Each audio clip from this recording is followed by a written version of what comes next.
Hello, and welcome back to another episode of Critical Reactions with your host, Bryan. We're going to finish up today with a special selection, which is where one of you tell me exactly what it is I need to check out. If you'd like to submit your song, if you'd like to submit a song you enjoy for special selection, you can find a link to do so in the description below. Today's submission comes at us from Simon. A lot like birds, shaking of the frame. No context on that one, so let's just dive in straight here and see what's going on. I don't think I've heard this band before, so this is going to be completely new to my ears, and that is always an exciting prospect.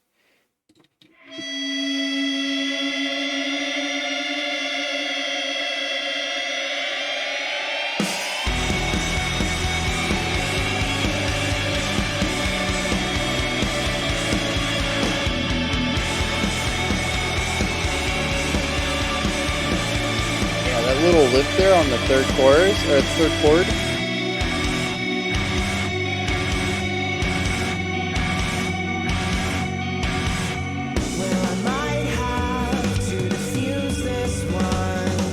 Love that drumming and beautiful vocals on top. I am here.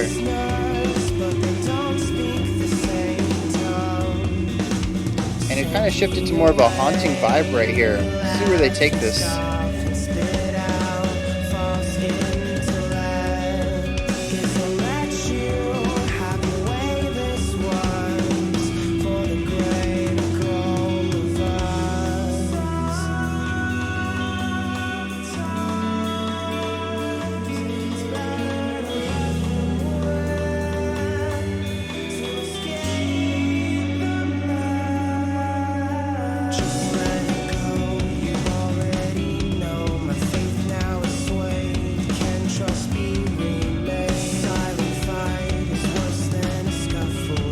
I love the dual guitars right here. Playing the same thing but slightly different, giving it a little bit of dynamic width to the track.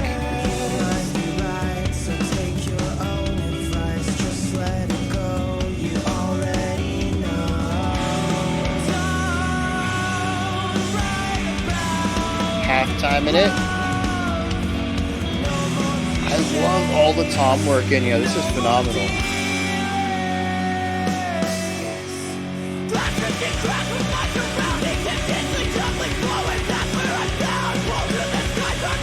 Yeah, holding down the one tone on one side and having a moving idea on the other.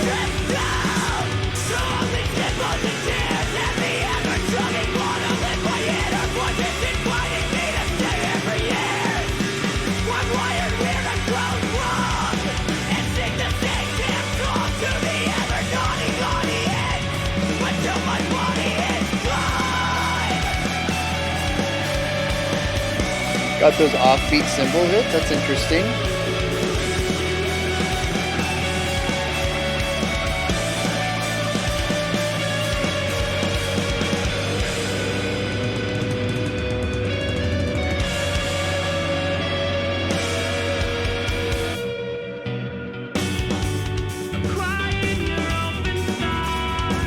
Love the bass idea right here.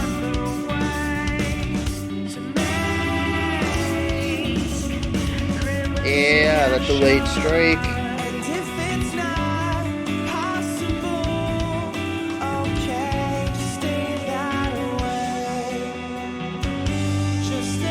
So many moving lines. This is so good.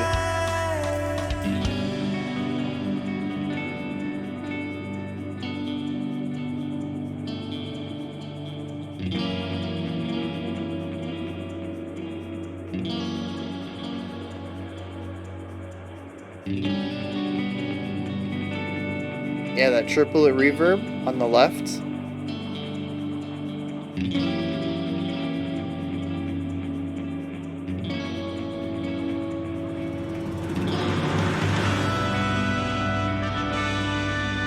Trumpets!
the trumpets and our left guitar working around each other.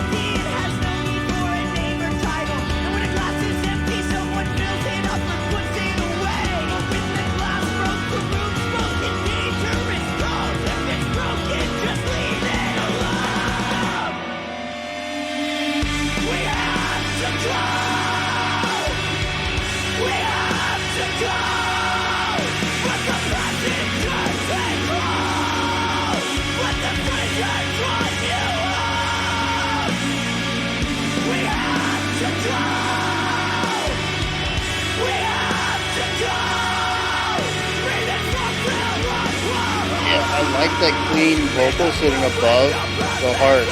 So good.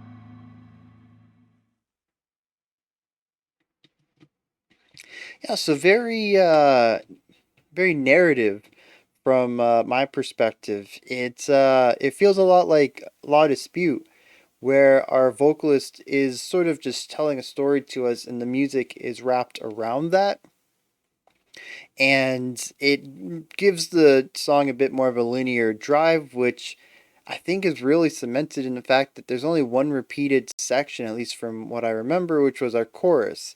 And even the second time that the chorus came around, though, we had a variation on it. I think this is the section where we had the clean vocal sitting above our harshes. I don't think there's anything else musically that was a variation, but one change, man, one change. It makes everything feel more isolated, more unique, and it gets rid of that looping feeling. Um, yeah, so good though. Um, so many good sections here. Let's start with the instrumentation. I really like this. I do have one negative, and it's one of those things where I'm like, I wish this would have been done. But we'll get into that in a second because I want to talk about some of this. So we have two guitars, drums, bass, vocals. A vocalist has two styles, has a clean and a harsh, and it gives us pretty much a typical rock roundup here, but a little bit of extra dimension because of what is happening musically. So our two guitars, for some of the track, we do end up hearing just some more chordal movement, holding on to notes. And a lot of the times we are holding on to notes in various fashions. I wouldn't say that there's any quick playing in here, more technical 8th note, 16th note, 32nd note playing in here as far as when pitches change. We do have a few sections of tremolo picking, and one of the earliest ones I picked up on, I think it was our first harsh vocal section. I had mentioned that our right guitar was static. It was tremolo picking one note over and over repeatedly, whereas our left guitar was also tremolo picking the same speed. I think they were doing 16th notes. And the thing is, though, that they were changing their notes every once in a while. And if we had gotten rid of the tremolo picking, we just only play a note, or we hold out a tone for a note. And whenever we change pitch, that's when we actually have a new attack. We would have had a more elongated melodic flow here, right? Our lead vocals, I think, were holding on the primary melodic component here, but our left guitar was providing a bit of a counter to it. It wasn't a very strong melodic flow or a strong melodic phrase because we are very rarely changing notes, but sometimes we get two or three in a bar, and it allowed this side to sort of have some movement to it while this side was just static. And when you put them on top of each other, when you hear both guitars at the same time, you get this really nice flow of dyads. And dyads is a fancy term for two notes at the same time, like a chord, but just two notes. Um, and so what that gives us is, as I've mentioned times before, our emotive element of a song typically comes from the relationship between notes, and I think most people feel that relationship strongest when the notes are played together at the same time, which are chords, right? Specific chords sound sad, specific notes sound or chords sound happy. But if I just played an E, you don't really have an emotion tied to that. It's what that E is related to. If I play the E and the F, we're going to get some dissonance there. If I play the E and the G, that's going to be a bit more harmonious. If I play two E's, that's extremely stable, right? We're going to feel stability and power out of that. So if both of these had been playing the same notes, or the same relationship, the same distance between them, if they were moving at the same time in the same distance, we would have had one emotion. But because we have a bass line and the other notes change their relationship to it, we get a series of emotions out of it. And I really love that because it makes that section feel like it's more dynamic than it musically is. Like I mentioned, our bass is kind of doing some bassy stuff down there, playing a couple of notes, changing up the rhythm a little bit. But the primary melodic component here is going to be our vocalist who's just kind of, doing the thing, telling a story over everything. Our guitars are where our emotion comes from. This is our chordal stuff. It's a dyad, it's only two notes, but we're still getting note relationship out of it. And so instead of just having one emotion, we're getting a series of emotions, and it's really building this emotional dynamicism, a dynamic emotional field for this part of the track.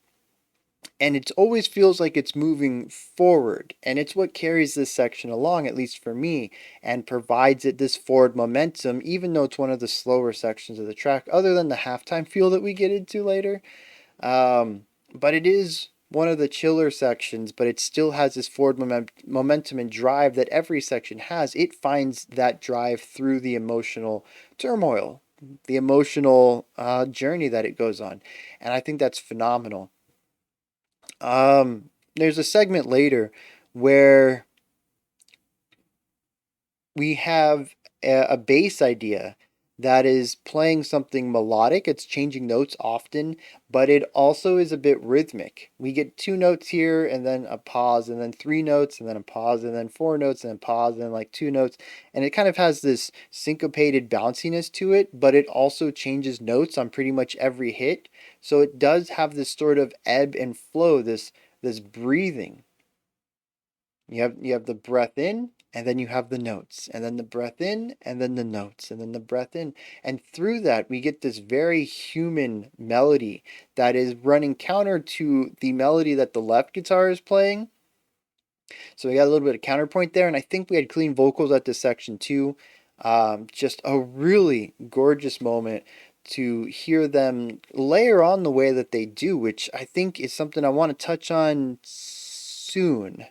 I want to talk about the drums first. I want to stay on the instrumentation topic, but layering is huge. I really don't want to forget about that. But yeah, this three-way counterpoint, even though I wouldn't say that all of them are really strong melodies, the vocals have the lead here. They're given the most moving melody. But we do have three melodic ideas going on simultaneously, and all work around each other as a beautiful, gorgeous section. I think our right guitar was doing some chordal stuff or just sitting on a single tone or something. But yeah, just a gorgeous section. I love it. Um, they layering. We'll get on that. The drums. Um, I really love the way the drums are presented here. It is frequently that we'll hear something a bit more melodic, really taking in more tom work, where we could just have an alternation of the bass kick and the snare, or maybe some sort of snare roll to introduce all these attacks. The drummer decides that in a lot of these runs, every hit should be different from the one previous to it, and maybe even the two previous to it and the two after it. So we end up hearing a lot of variety timbre wise in the drum work. There is not as much cymbal work that goes on, but there is a lot of really interesting runs across the snare and toms and bass together, utilizing them as sort of notes, right? Each instrument is pitched. The snare, the toms, the bass kick, everything is pitched on a drum kit, but they're pitched to a single note. You can't really change it. But you have your high tom, your mid tom, your low tom, maybe your floor tom, you get the doo doo doo doo, right? You have pitches to them, and it makes the drums feel a bit more melodic. And I even think I called it melodic drumming during the reaction itself. And there's just so many moments of this where it feels like the drummer is more of a timpani player, understanding the pitches of their instruments that they have in front of them and really knowing how to create a variety of sounds coming at the listener through the use of altered pitches and timbres. When do we include more cymbals? When do we stay on a specific drum head? When do we shift to a different drum? How should these lines be constructed? To me, it feels like it has more of a melodic touch to it than more rhythmic oriented or textural oriented drumming that we typically hear in a lot of rock and metal. There's absolutely nothing wrong with one way or the other. They both have their place. I am just hugely drawn to melodic drumming. I absolutely love it. If you've listened to anything that I've written with drumming in it, it is a very melody driven drum writing. I don't know how to write drums more percussively. I write them like another pitched instrument. Um, and that's probably just from experience. I have experience with bass and piano and trumpet, all melodic pitched instruments. I don't have a lot of performance experience. Even like when I played percussion, I played marimbas and xylophones. Um, it wasn't, I never played bass drum or snare or anything like that. So, even that is a pitched instrument. So, I have a lot of performance experience in that realm, and that's how I tend to write my drums as well, because that's kind of all I know. So I really enjoy hearing drumming like this, where it feels like it's more of a melodic approach to the instrument rather than one purely based on rhythm and texture. Just it really works for me, and I think that with the way that they write their other parts and the way that they layer everything, it just really works for this band. It feels like it's right at home, that style of drumming, with what everybody else is doing in each part of this track. Now, on that topic of layering, I can't skip the vocalist. I don't think there's anything I purely want to say about it that's going to be anything lengthy. I just really enjoy the vocal work. I had mentioned early on when the cleans came in, I said I'm already here for it, right? The vocalist is the timbre, the pitch, the range, everything just really worked for me. I felt very at home. Um, I don't know if there is a genre for these vocals. I've always called them pop or emo vocals. I hope the vocalist doesn't take any offense to that. But it's very home for me. This is a vocal style that I just have a lot of experience listening to. So I was immediately at ease listening to the vocal style. And then we move into the harshes. And this is what reminded me a bit of La Dispute, because they are kind of spoken word poetic kind of style where it's more about the rhythmic timing of it all, more so than any sort of melodic flow. How do these words or how do these syllables sound together in rhythm against a beat, more so than what pitches should I be picking for it? However, there was a point near the end when we went from sort of this spoken word distorted style into more of a traditional fry scream, and it was this nice transition into it, and I really wish we could have heard more of that, or maybe just a bit of variety in the vocal style. It's the same, I don't want to say criticism, the same vocal technique that bounced off of me with Law Dispute is just that monotony of it. And I totally understand that there's an audience for it. This is what the vocalist wanted to put on the album. Not saying it should be changed, just I you guys know me. I like more dynamics, right? More contrasting elements. So that was probably the only negative there, but everything else just really worked. And I want to talk about the vocal style and specifically La Dispute later as well. I hope I don't forget that.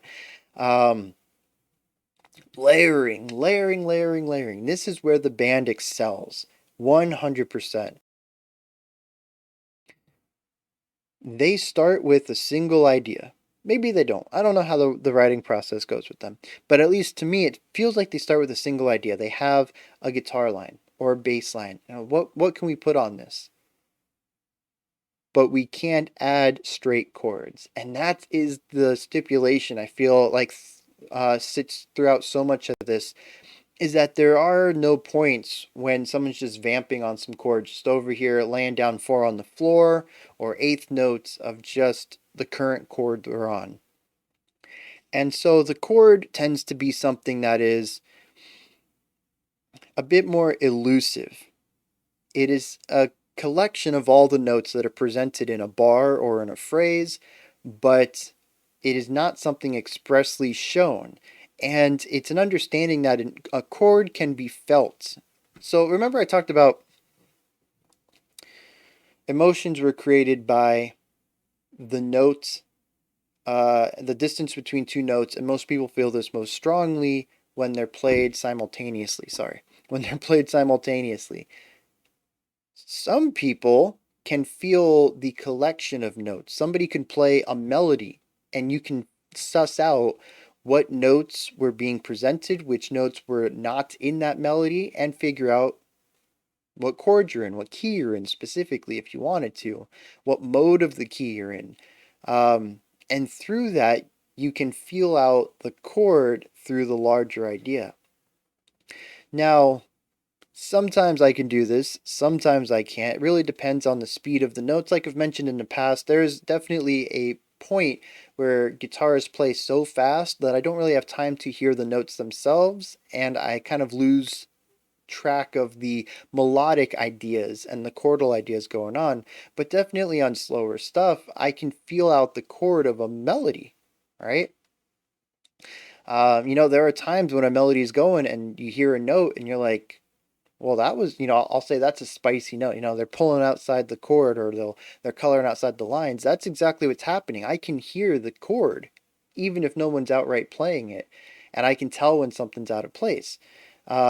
You're kind of seeing the forest despite all the trees. Most people hear the notes. I'm hearing the forest. That metaphor is getting a bit odd. But yeah, so I think some people can even subconsciously hear that when they don't necessarily know why something sounds bad, but they know that this melody didn't fit with what's going on. And it's because they're feeling the overall chord, they're feeling the invisible rules of the section. Um, so this band says we don't need the chords. The chords are already in the music. Let's not ever include them.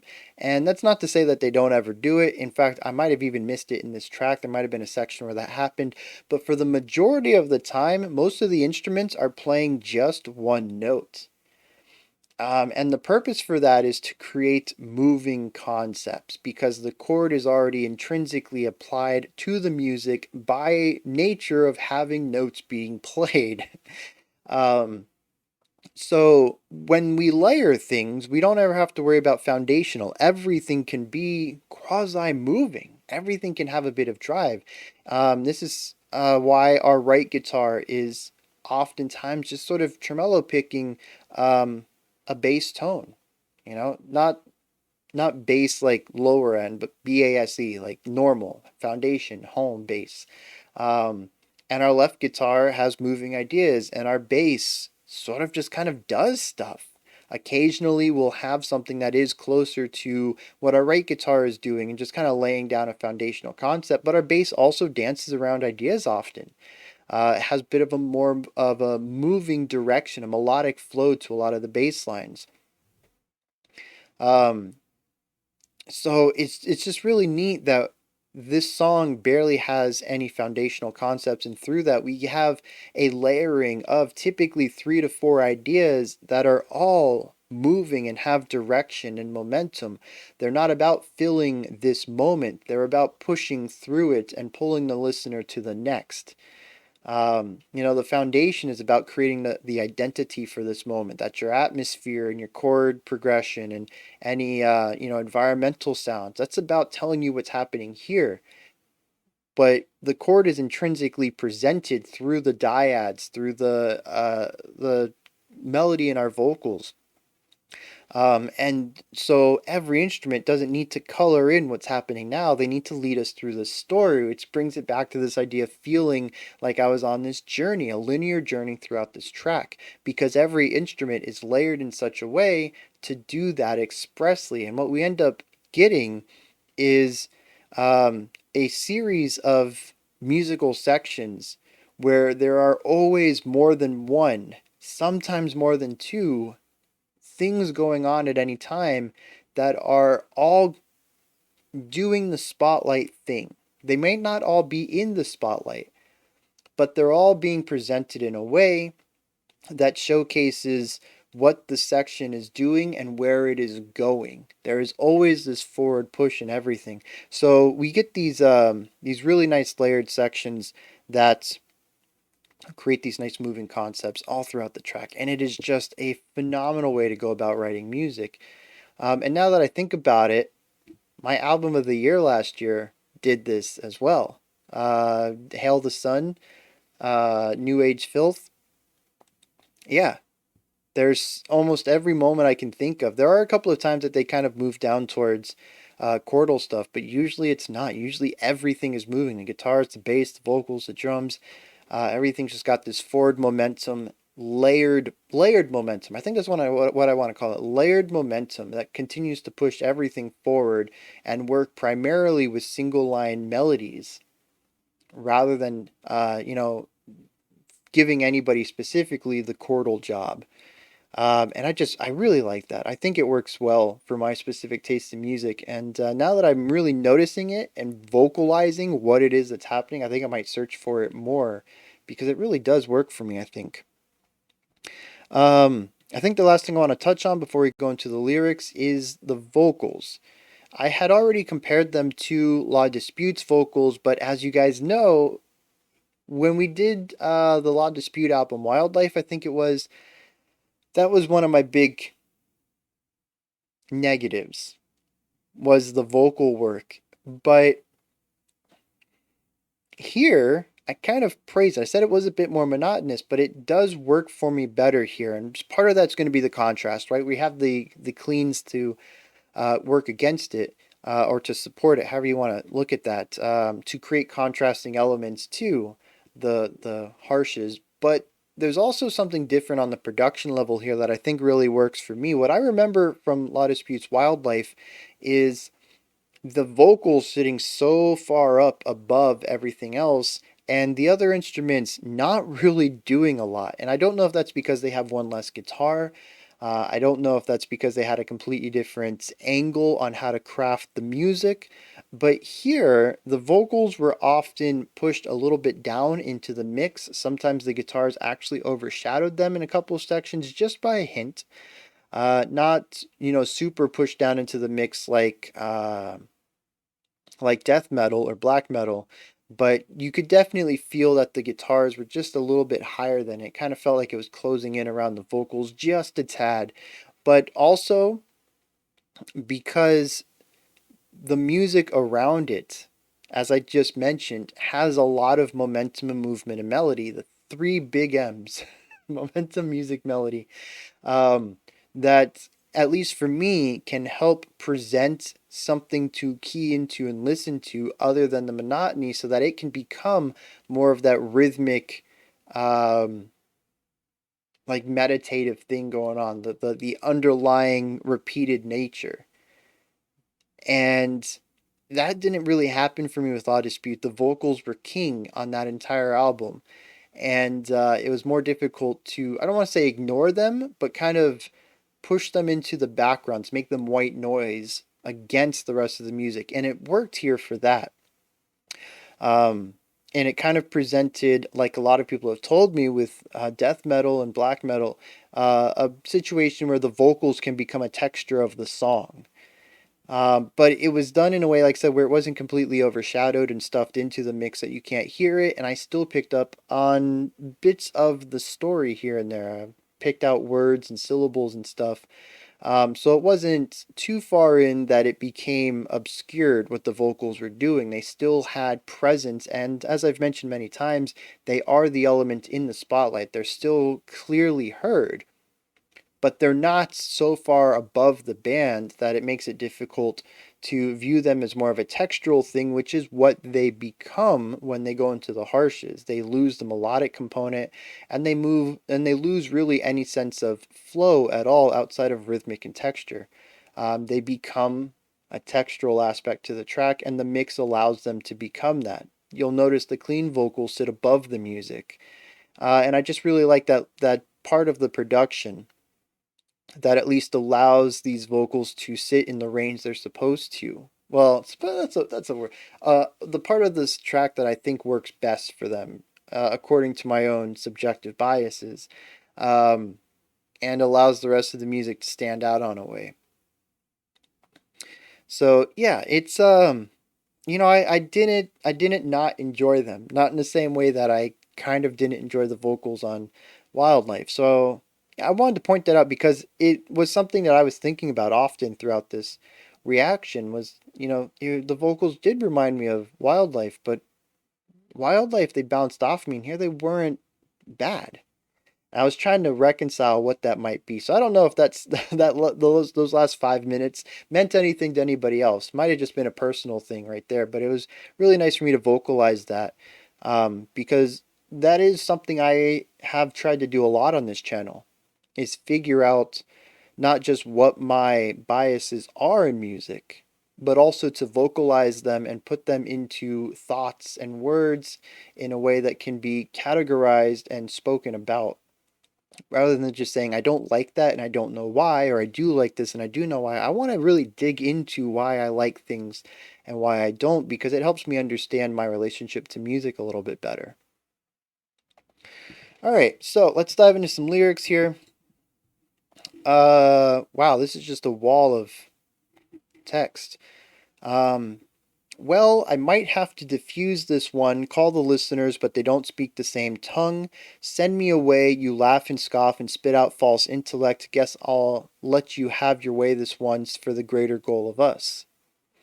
All right, so there's a conflict here between two peoples. I don't want to say it's specifically two people, but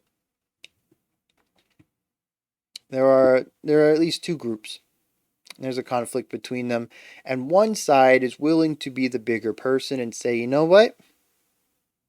I will let you tell your lies because it works better for the greater goal of our two groups. Just this once, though. We're not going to let this devolve into conflict because that doesn't help us. Or maybe even specifically, that doesn't help me. We'll get there. We'll see what happens. Sometimes it's better to let them win to escape the mess. Just let it go. You already know my faith now is swayed. Can trust be remade?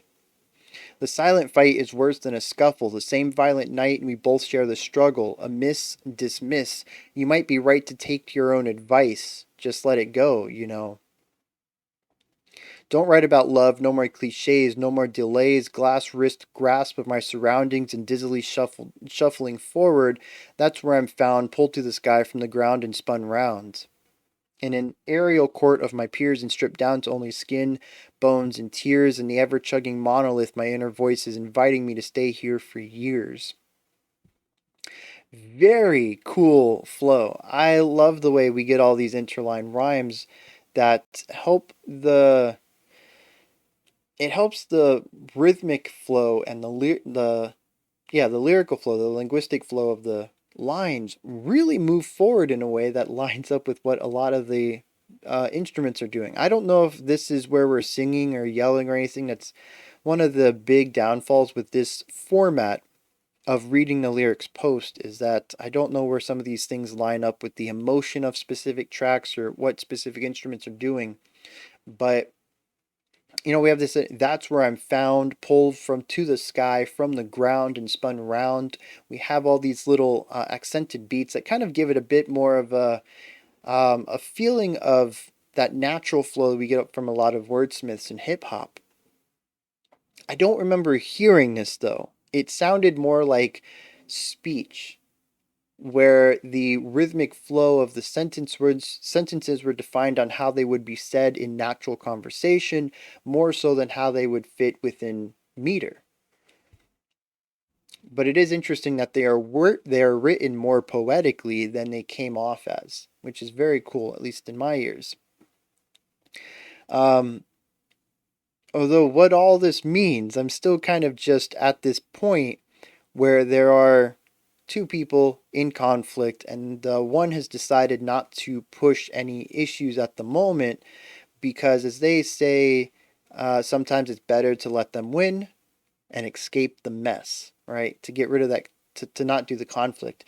He says, my faith is already swayed, right? So my faith in your trust, or my faith in you, is already done, right? Can trust be remade? Can we get to a point of trusting each other again? That question is presented. Um, And he says he's pulled from the sky to the or pulled to the sky from the ground in an aerial court of my peers, stripped down to only my skin, bones, and tears, and the ever chugging monolith, my inner voice, is inviting me to stay here for years. So they feel like they are being presented extremely transparently to their peers, to the people around them. And one of them, I'm going to suppose, is this other party who already laughs and scoffs at this person. There is a bit of humiliation here, as he says, is stripped down only to skin, but there's a part of him that wants to stay here in this humiliation, in this grilling, right? In this court. Um, says, I'm wired weird, I've grown wrong, and sing the same songs to the ever nodding audience until my body is gone. Quiet your open thoughts and turn the other way to make grimacing actions. And if it's not possible, okay, just stay that way. Just let it go. You already know my faith now is swayed, can trust be remade. The silent. Okay, so that's the chorus again.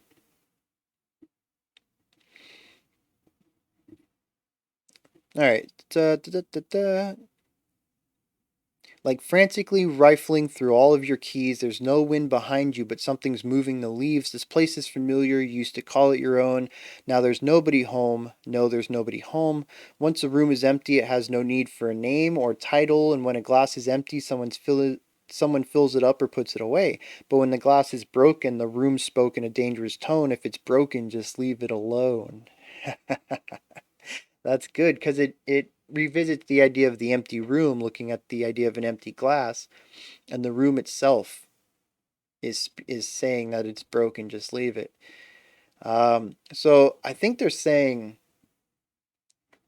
that whatever this conflict is between these two parties, that there might have been at one time an ability to rectify it, to bridge whatever bridge over whatever problems there were, work through them.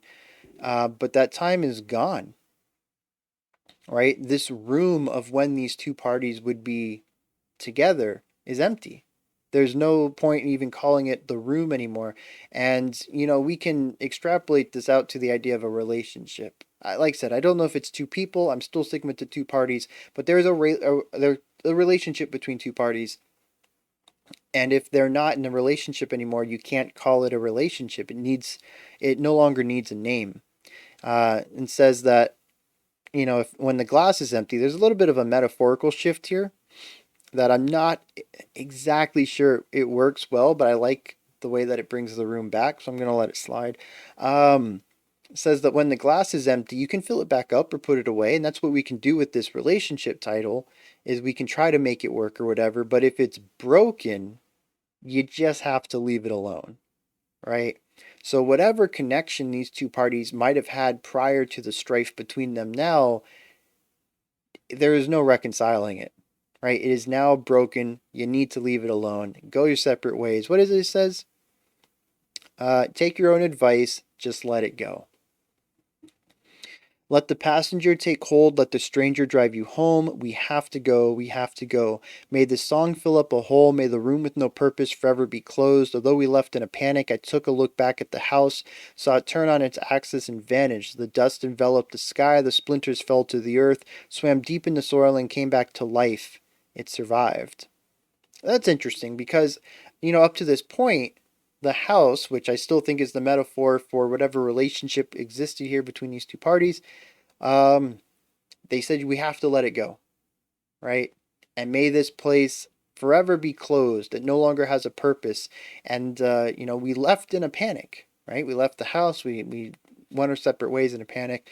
The house turned on its axis and vanished. And to me, that's the two people walking past it, leaving, going their separate ways, letting things go. But he says, as the splinters of the house, the pieces that were left, fell into the earth, they found soil and came back to life, and it survived. And I'm curious if the house is not a metaphor for a relationship, but maybe a person. That maybe through some sort of falling out, this person found that they were broken and they were empty. And as others walked away from them, they found new purpose and got better, found ways to repair themselves, so to speak.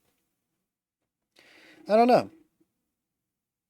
What any of this has to do with the music, though, I couldn't tell you. I think this is just one of those situations where the music exists and the lyric exists. And this is just the type of music they make and just the type of lyrics our lyricist writes. And there's not much of connective tissue between the two, but I could be wrong. People who are more familiar with this might want to chime in on that and let me know. Otherwise, those are my thoughts on A Lot Like Birds' Shaking of the Frame. This was phenomenal. I'm going to have to check out more from this group, especially if everything else is like this. This is a really good discovery day for me. We just got done checking out Reuben, Return of the Jedi, and I really enjoyed that track. I really enjoyed this one too, so that's two more albums at least that are now on my listen list. Anyways, comments down below. Above that description box, and there's a link for Linktree. You can find all sorts of resources for the channel there. Pick up some merch, join the Patreon, help support the channel, submit your special selections, follow me on Twitter, join the Discord server, and a bunch of other stuff. Above that, if you could, like, subscribe, and ring the bell. I greatly appreciate all three of those. All right, that wraps it up for today. We'll be back tomorrow with our final blank of the blank track and a creator request. Until next time, remember to be critical, not cynical, of the music you listen to, and have a fantastic morning, afternoon, or evening whenever you choose to watch my videos. I don't know.